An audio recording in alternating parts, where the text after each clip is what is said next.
Bonsoir Alain Ray.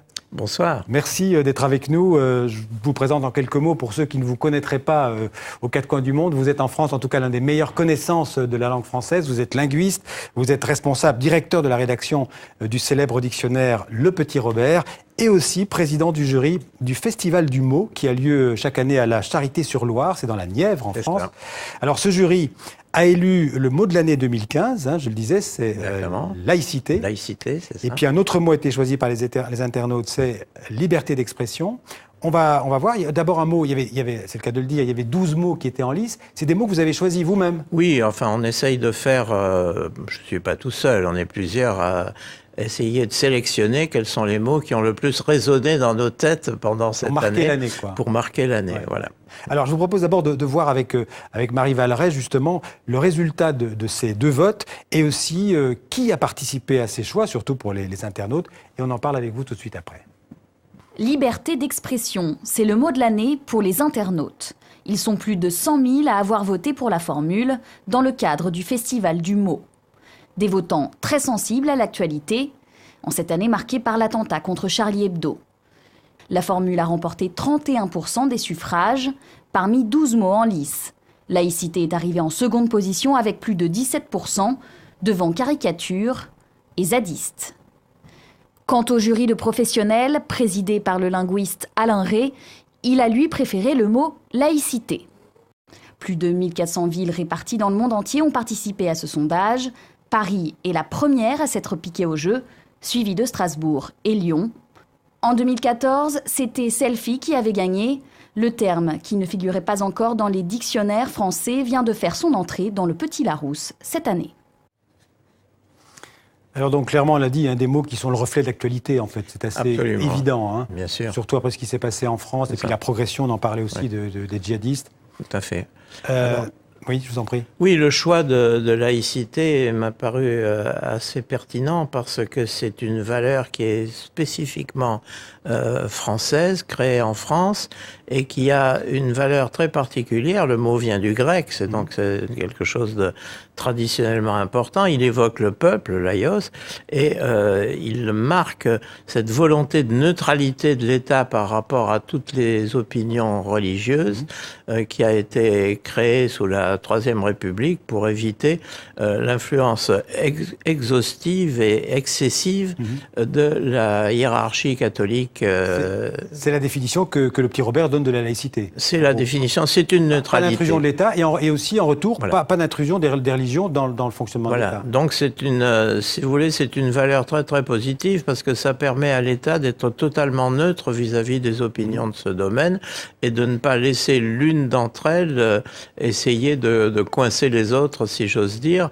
Et il faut inclure dans ces opinions-là celles qui sont négatives à l'égard des religions, parce qu'on a également le droit d'exprimer et le droit d'avoir comme conviction un athéisme, comme on en a d'être sceptique ou comme on en a d'être croyant dans quelque croyance que ce soit, bouddhisme zen si l'on veut, ou catholicisme protestant, christianisme protestant. Quand on parle de laïcité, de liberté d'expression, vous êtes linguiste, mais vous êtes aussi un citoyen. Vous avez l'impression que ces valeurs, cette liberté d'expression et cette laïcité sont menacées aujourd'hui en France? Oui, elles sont menacées et justement, c'est un peu le remède au mal. Et le mal consiste justement à nier cette neutralité de l'État pour avoir un choix qui peut être dangereux, qui peut devenir dangereux quand il débouche sous une forme de violence, qu'elle soit morale ou physique, c'est encore pire, et ce qui est arrivé récemment. Donc,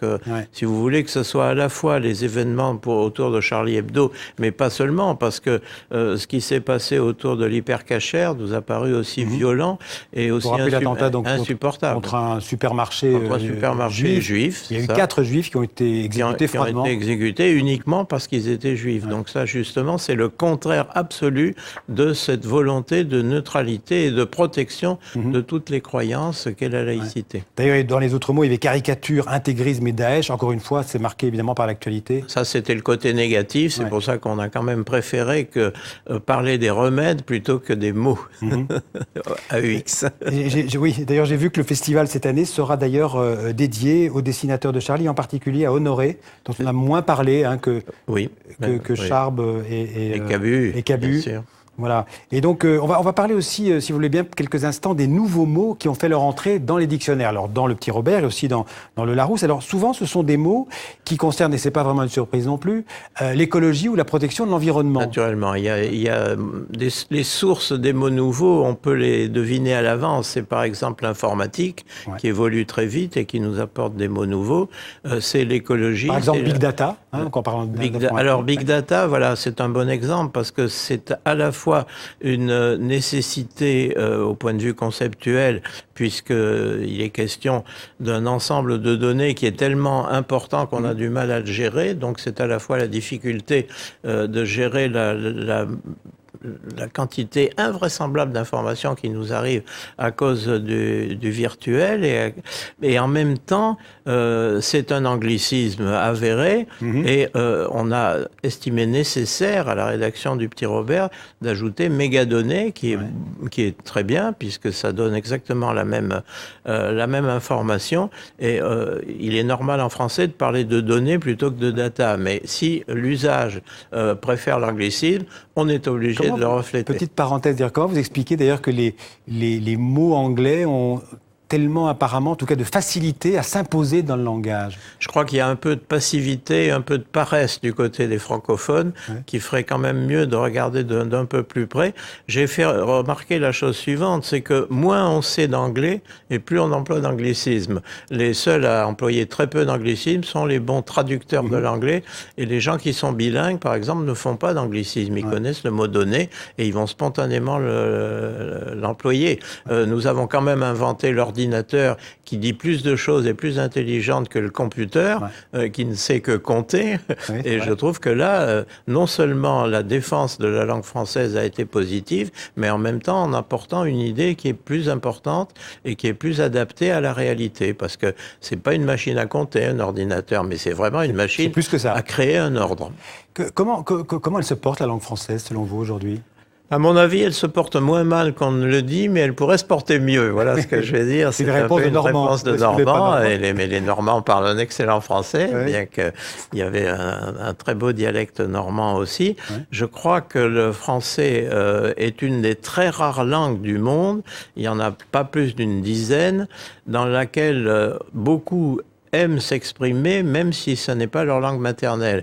Et la preuve en est la littérature. Dans la littérature en français, donc francophone, il y a énormément d'auteurs de premier plan qui ne sont pas du tout de langue maternelle en français. Et donc c'est un choix pour eux. Et quand on choisit une langue, ça veut dire qu'elle a encore une force, une vertu.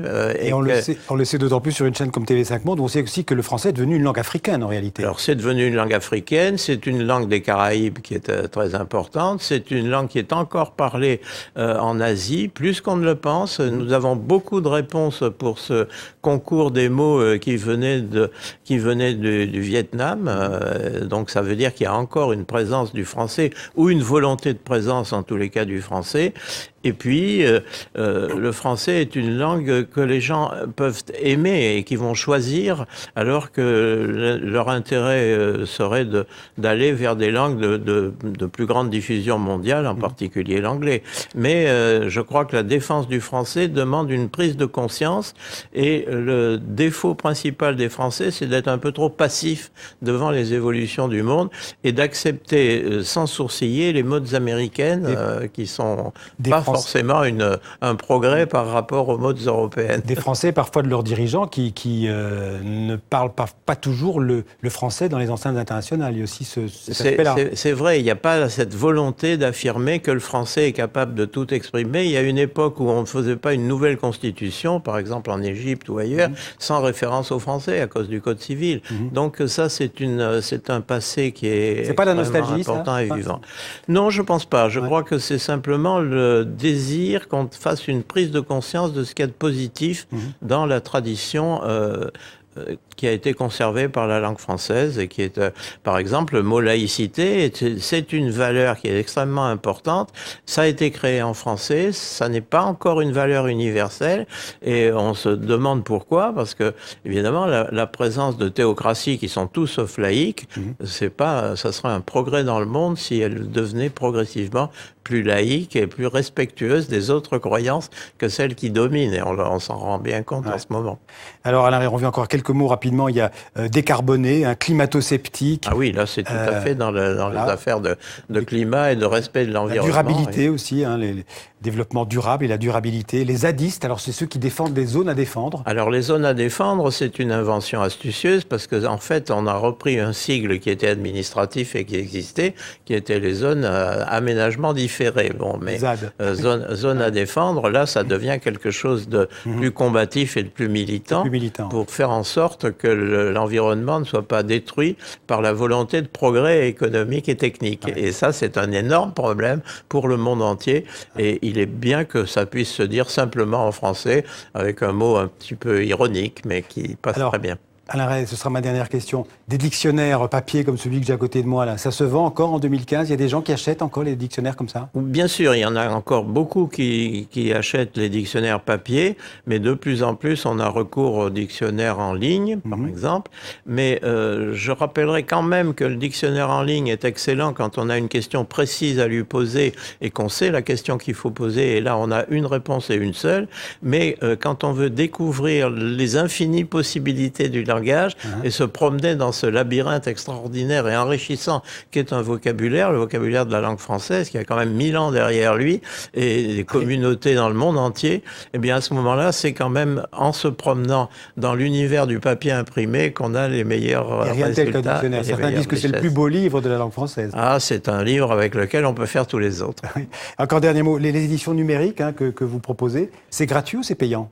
Alors, pour nous, il faut que ça soit payant parce que les frais d'établissement sont considérables et il n'est pas normal en économie qu'on donne gratuitement quelque chose. Oui, et puis nous ne voulons pas recourir à aucun prix à la publicité.